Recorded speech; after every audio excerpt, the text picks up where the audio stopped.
You can't step into the same self twice, because there is no same self to step into.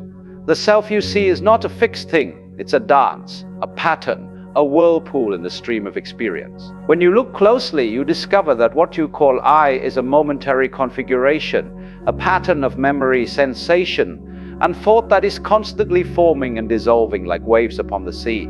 The illusion of a solid, enduring me comes from memory, that marvelous trick of the mind that binds moments together like pearls on a string. But in truth, each moment is its own complete universe. You are not the same person you were a minute ago, because both the universe and the observer have changed. The body has shifted, the mind has moved, and the heartbeat has marked a new rhythm in time. We say, I am thinking, as if you were doing the thinking. But who is this I when you turn inward to find it? Like a dog chasing its own tail, you find only thoughts about yourself, feelings about yourself, stories about yourself, never the self itself. The more you it, the more it dissolves. Because what you call yourself is not a thing but a process, not a noun but a verb. It's like trying to grasp the wind with your hands. The tighter you close your fingers, the less of it you hold. Yet open your palm and suddenly you feel it flowing through, around, within. The self is like that, something to be felt rather than captured. Now imagine a flame. The flame appears steady, yet it is never the same fire from one instant to the next. New particles are constantly igniting and dying. The form persists, the pattern remains, but the substance is always changing. That is what you are. A living flame of awareness, always burning, never static. And yet we spend our lives trying to fix ourselves in place. We say, I must find myself, as if the self were a coin lost in the grass. But the very act of searching is what blinds us to it. For the self cannot be found because it was never missing, only mistaken for something permanent. To live wisely, one must stop chasing the mirage of stability and instead learn to dance with impermanence. For the river of life does not stop flowing so that you may build a dam of identity. It invites you to move, to sway, to let the current carry you. And if you can surrender to that flow, you discover a strange and beautiful truth, that what you are is not separate from the movement itself. You are not a traveler upon the river. You are the river with all its turns, depths, and reflections. So when we say you can't step into the same self twice, it's not a warning, it's liberation. It means you are free to change, free to die and be reborn each moment. You are not condemned to yesterday's version of yourself. You are not a prisoner of memory. You are the ever-renewing act of consciousness itself. Think of the ocean waves. No two are alike, yet all belong to the same sea. Each arises, dances in sunlight, and returns to the depths. The ocean never mourns the wave that has vanished, because it knows that it is the wave. In the same way, you need not cling to who you were. For life is not a collection of fixed points. It is a symphony of transformations. And what a relief it is to realize that you do not have to maintain yourself, that the perfection of being is not in holding on, but in letting go. The flower does not struggle to remain a bud. It opens. The fruit does not resist the fall. It ripens. It drops, it gives itself to the soil. And from that decay, new life emerges. Every ending is a beginning, wearing a different face. So perhaps the question is not, who am I? But rather, what am I becoming right now? For the answer is always changing, always moving, always alive. To realize that you are in constant transformation is both frightening and freeing. Frightening because it means there is nothing to hold on to, no permanent anchor to which you can tie your sense of self-freeing. Because once you stop clutching at the illusion of solidity, you begin to float. You discover that the current carries you effortlessly when you stop fighting against it. But you see, our entire culture is built on the fantasy of permanence. We are taught to define ourselves, to choose a career, a personality, a brand, and then to defend it, maintain it, polish it, as though life were a statue in need of preservation. We say, be yourself, as if the self were an object you could wrap up and display in a museum case. But the truth is, the self is more like music than marble. It's something that happens, not something that is. You don't have a self.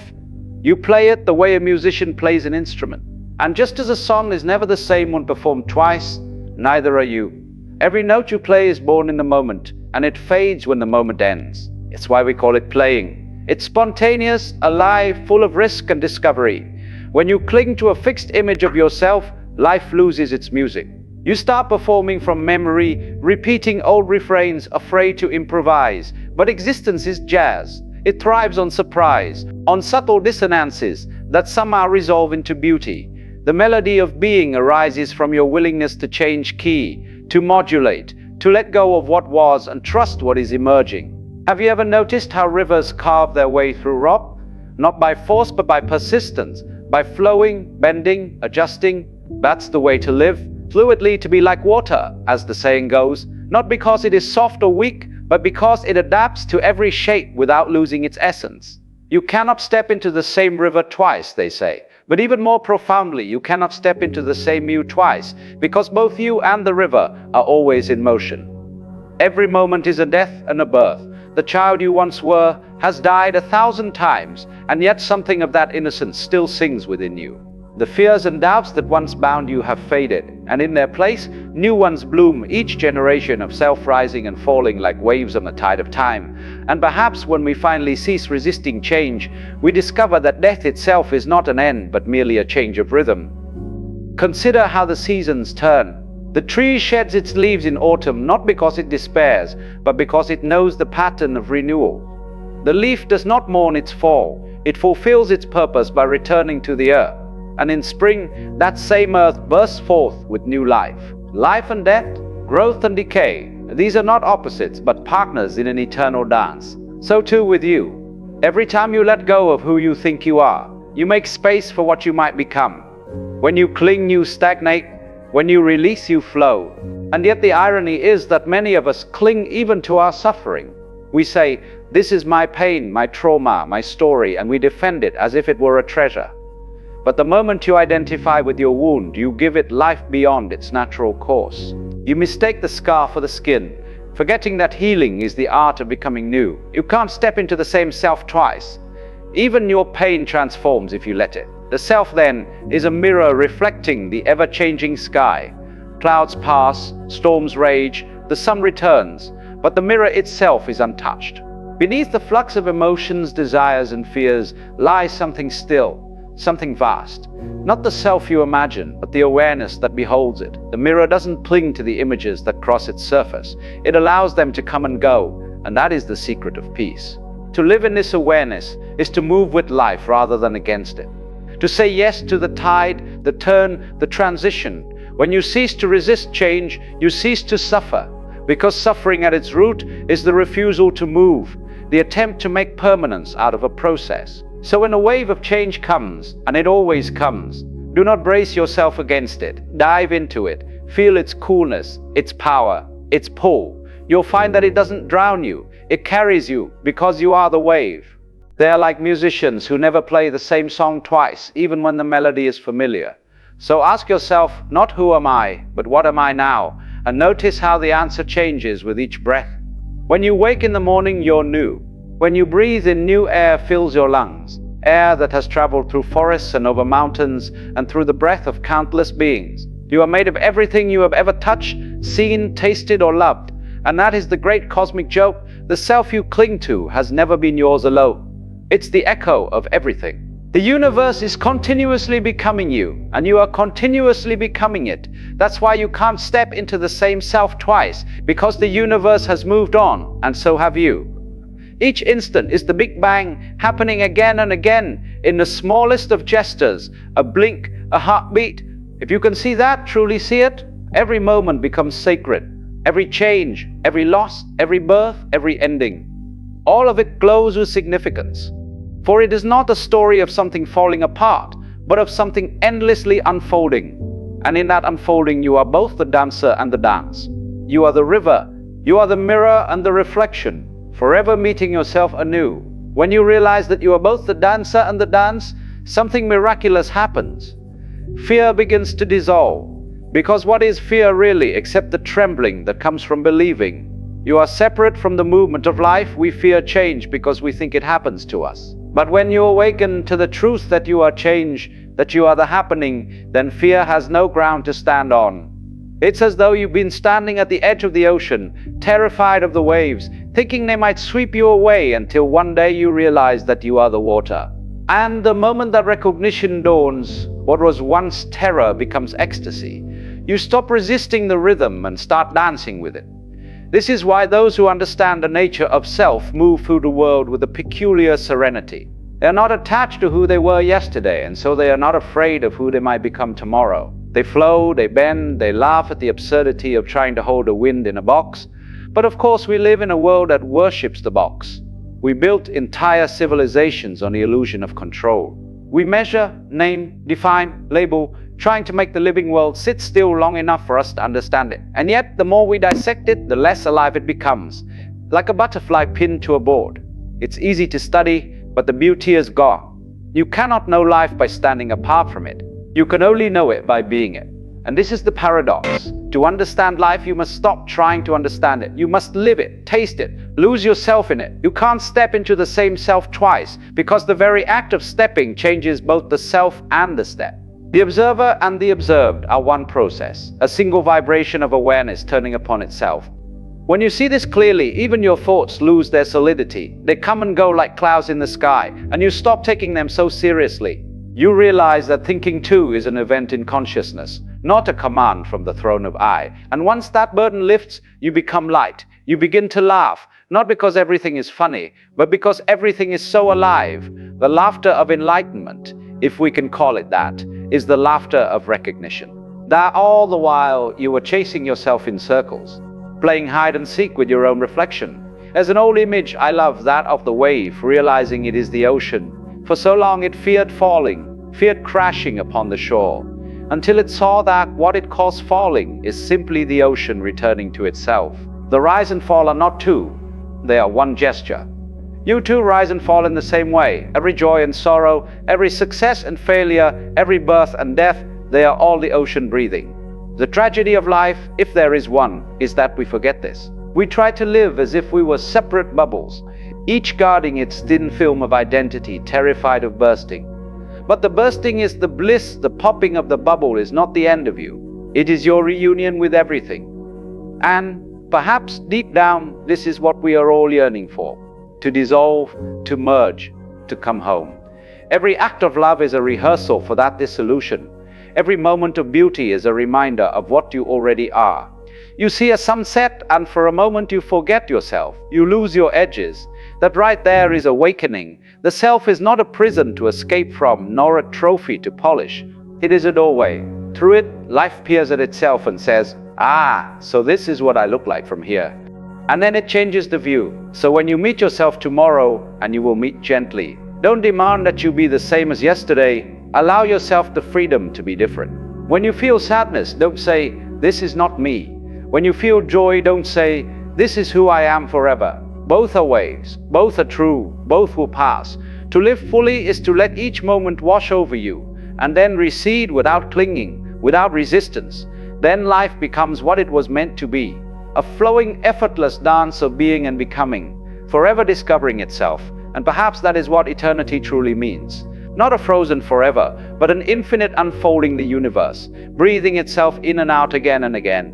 Through every form, through every self, through you, you see eternity is not something that begins after death. It's happening now. Each instant is eternity expressing itself as this particular flicker of being. The now is not a point in time. It is the field upon which all time plays its melodies. But most of us live as though the present were merely a bridge, a means to get somewhere else. We rush across it thinking, when I arrive there, then I'll truly live. Yet the destination never comes because you never arrive. The moment always slips forward, inviting you to dance rather than chase. This is why you can't step into the same self twice, because life will not wait for you to catch up. It moves in rhythms too intricate to be grasped, too subtle to be frozen. You are meant to flow with it, to dissolve into its cadence. When you stop clinging to the illusion of permanence, you begin to see that impermanence is not your enemy, it's your liberation. The flower fades, yes, but the fading is part of its beauty. The note in music must end for the melody to move forward. The breath must leave your body for the next one to come. Everything that lives depends upon the sacred rhythm of appearing and disappearing. So it is with you. You are born, you change, you die, every moment endlessly. And yet something remains. Not the self as you imagine it, but the awareness in which all selves arise and fade. That awareness is the canvas upon which all your lives are painted. The mistake is to identify with the brushstrokes. The wisdom is to realize that you are the canvas. And even that, you see, is only half the truth, because the canvas and the painting are not two. The awareness and the experience are not separate. Life paints itself, looks at itself, and says, "How marvelous!" There's a quiet ecstasy in seeing this. It doesn't shout, it hums softly beneath the noise of thought. It's the stillness behind the wind, the silence that gives shape to sound. When you sense it, even the simplest things shimmer, a leaf trembling in sunlight, a child's laugh, the taste of water. To live in this awareness is not to withdraw from life, but to be fully immersed in it. To weep when it's time to weep, to laugh when laughter comes, to love with no agenda, to die each moment willingly and be reborn in the next. You see, life is not about becoming something. It's about realizing that you are already everything. The river doesn't need to arrive at the ocean. It was the ocean all along, pretending to be a stream for the joy of motion. Likewise, you were never apart from the whole. You only forgot, and maybe that's what the play of existence is all about, the forgetting and the remembering. The universe loses itself in form, in stars, in people, in thoughts, and then awakens again to see what it has created. Each awakening is fresh, unique, unrepeatable. That's why there's no same self, because the point of the game is not to repeat, but to rediscover. The universe does not create replicas, it creates variations. Every sunrise is new, even though the sun is ancient. Every breath is new, even though lungs have breathed for millennia. Every you is new, even though awareness is timeless. So when you say, "I've changed," what you really mean is, "I've remembered myself differently." This is why wisdom is not about adding more knowledge, but about unlearning the rigidity of old knowing. Wisdom is the art of forgetting what you thought was certain, so that life can surprise you again, because only when you are undefended, when you stop insisting on who you are, can you truly see who you have become. And perhaps that is the ultimate humility, to bow before your own becoming, to let each breath sculpt a new version of you without interference, to watch the world shift and say, "Yes, I too am shifting." There's a saying I once heard, "No man ever steps in the same river twice, for it's not the same river, and he's not the same man." But let's take it one step deeper. There never was a man and a river to begin with. There was only the flowing. The illusion of two is born when we name the flow, when we say this and that, self and world, beginning and end, but the flowing itself is nameless. It has no beginning and no end, it simply is. And when you rest in that, all striving falls away. You no longer seek permanence, you no longer fear loss, you no longer need to define yourself. You simply live as life itself. You become like music, complete in every note, never needing to reach the end of the song. Because you see, the purpose of the dance is not to arrive at the other side of the room. The purpose of the dance is the dancing. And when you finally understand that when it seeps not just into your mind but into your bones, life begins to move differently. You stop running toward the horizon and you start feeling the ground beneath your feet. You realize that every step, every breath, every heartbeat is the arrival. There is nowhere to go because you've never left. You are already home. The self you keep trying to become is already here, endlessly becoming itself. You can't step into the same self twice because there is no fixed self to step into, only this shimmering, ever-shifting presence that keeps blooming, dissolving, and blooming again. The irony is that once you stop trying to hold on to who you are, you finally become real, because reality, you see, is not solid. It's alive. It's the pulse behind your thoughts, the silence behind your words, the space within your breath. And this is where the great peace is found, not in control, but in participation. To live is to dance with what is. To die is to bow gracefully to the next movement of the music. Both are sacred gestures in the same eternal performance. So you see, all your efforts to find yourself were never wrong. They were simply part of the game. The searching, the yearning, the questions, all of it was life exploring itself from the inside out. You were never apart from the truth. You are only pretending not to see it, because the play is more beautiful when you forget the ending. And what is that ending after all? It is not an end at all, but a return to the vastness. You never truly left when you dropped the story of who you think you are. Something astonishing remains. Not a void, not a blankness, but a luminous openness. Awareness without center, without boundary, the eternal witness that sees through every pair of eyes, that beats in every heart. That is what you have always been and will always be. You can't step into the same self twice, because in truth you are never stepping at all. The steps, the path, the walker, they are one. The wave never leaves the ocean to crash. It is the ocean in motion. You are that motion, that mystery, that music of being playing itself into form. So let it play, let yourself change, let yourself disappear into the rhythm of life again and again, without regret, for the self you lose was never yours to keep, and the self that remains was never yours to lose. And in that endless unfolding you will find what cannot be named the still point of the turning world, where you were never born and will never die. Only this breath, this awareness, this infinite becoming. Now listen, can you hear it? That quiet hum beneath everything, that's you, before and beyond the name, forever flowing, forever free,